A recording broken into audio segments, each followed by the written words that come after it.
जरा सोचिए, अगर किसी लड़की को पहले से पता हो कि उसका होने वाला पति सिर्फ 1 साल ही जिएगा, तो क्या वो फिर भी उसी से शादी करेगी? आज की कहानी ऐसी ही एक पतिव्रता स्त्री की है, जिसने प्रेम के लिए यमराज तक को झुका दिया। भद्र देश के एक राजा थे, जिनका नाम अश्वपति था। भद्र देश के राजा अश्वपति के कोई संतान न थी। उन्होंने संतान की प्राप्ति के लिए मंत्रोच्चारण के साथ प्रतिदिन 1,00,000 आहुतियां दी। 18 वर्षों तक यह क्रम जारी रहा। इसके बाद सावित्री देवी ने प्रकट होकर वर दिया कि राजन, तुझे एक तेजस्वी कन्या पैदा होगी। सावित्री देवी की कृपा से जन्म लेने के कारण से कन्या का नाम सावित्री रखा गया। कन्या बड़ी होकर बेहद रूपवान हुई। योग्य वर न मिलने की वजह से सावित्री के पिता दुखी थे। उन्होंने कन्या को स्वयं वर तलाशने भेजा। सावित्री तपोवन में भटकने लगी। वहाँ साल देश के राजा द्युमत्सेन रहते थे, क्योंकि उनका राज्य किसी ने छीन लिया था।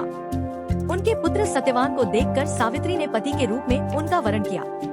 ऋषिराज नारद को जब यह बात पता चली तो वह राजा अश्वपति के पास पहुँचे और कहा कि हे राजन, यह क्या कर रहे हैं आप? सत्यवान गुणवान है, धर्मात्मा है और बलवान भी है, पर उसकी आयु बहुत छोटी है, वह अल्पायु है। 1 वर्ष के बाद ही उसकी मृत्यु हो जाएगी। ऋषिराज नारद की बात सुनकर राजा अश्वपति घोर चिंता में डूब गए।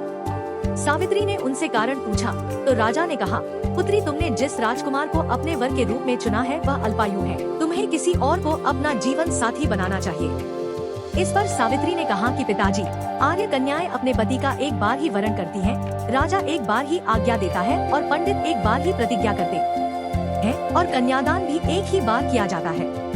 अब चाहे जो हो, मेरे पति तो सत्यवान ही होंगे। सावित्री के इस दृढ़ निश्चय को देखकर राजा अश्वपति ने उनका विवाह सत्यवान से कर दिया। विवाह के बाद सावित्री अपने सास ससुर और पति के साथ तपोवन में ही रहने लगी। जैसे जैसे समय बीतता गया, सत्यवान की मृत्यु का दिन नजदीक आने लगा। नारद जी की बात सावित्री को याद थी, इसलिए उन्होंने पति की लंबी आयु के लिए कठिन व्रत और तपस्या शुरू कर दी। जब वह अंतिम दिन आया तो सत्यवान लकड़ी काटने के लिए जंगल जाने लगे। सावित्री भी उनके साथ चल दी। जंगल में लकड़ी काटते समय अचानक सत्यवान के सिर में तेज दर्द हुआ और वह सावित्री की गोद में सिर रखकर लेट गए। कुछ ही पलों में वहाँ प्राण हरने के लिए स्वयं यमराज प्रकट हुए।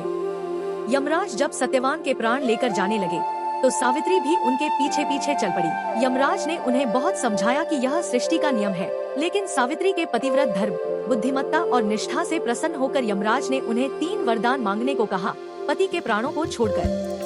सावित्री ने चतुराई से ये 3 वरदान मांगे। उनके अंधे सास ससुर की आंखों की रोशनी वापस मिल जाए और उनका खोया हुआ राज्य वापस मिल जाए। उनके पिता अश्वपति को 100 पुत्र प्राप्त हों और अंत में वह स्वयं 100 पुत्रों की माता बने। यमराज ने बिना सोचे समझे तथास्तु कह दिया।